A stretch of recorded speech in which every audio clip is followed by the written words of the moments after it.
Hello YouTubers, and welcome back to this channel. If you are new, welcome. Please check out my previous videos to get caught up on my tank's journey so far. My last video ended with one of the worst words you can hear in the hobby: bleach. Before I dive into my dilemma, let me explain. After acquiring accurate knowledge about clownfish and bubble tip anemones, or BTAs, everything seemed to be going well. My corals began to open more. The fish seemed to be doing great, so like any noob would do, I decided, let's get some more corals.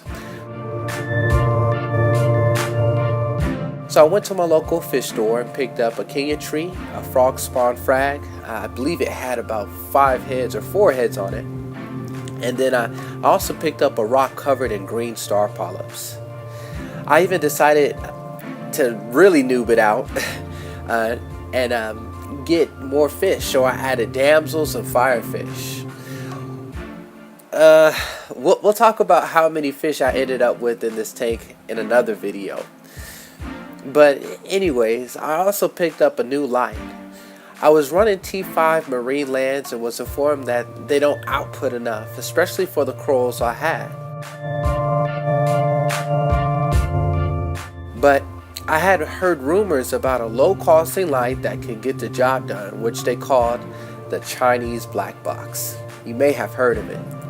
I found it on Amazon and I ordered it. It came pretty quick. The light output on it was amazing.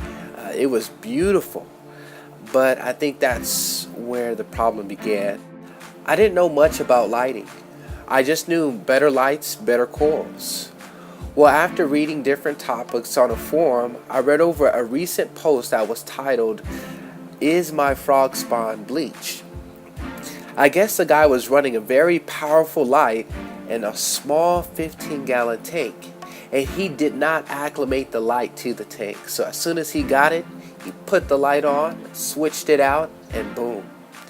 Well, one of the comments that I couldn't help but laugh, it says, "Bleach is cheaper at Walmart." Well, I laughed a little bit, but I soon noticed that his frog spawn was the same color as my frog spawn.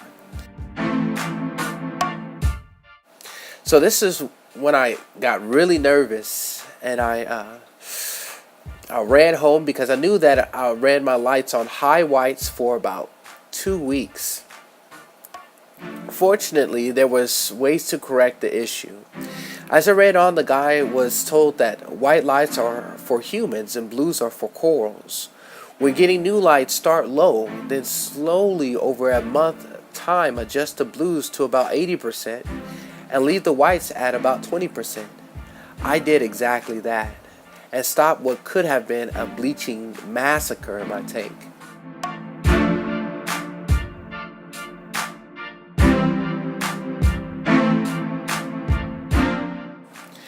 My takeaway is this: before adding anything to your tank, whether equipment or fish, do research. Use your resources, YouTube, different forums, talk to different hobbyists. This will help you to either not make the same mistake or give you the proper advice to correct the situation. And as you could tell, everything got a lot better. My corals slowly gained their color back and they began to thrive. However, I'm giving you this advice now, but back then there was still so much I needed to learn. Stay tuned.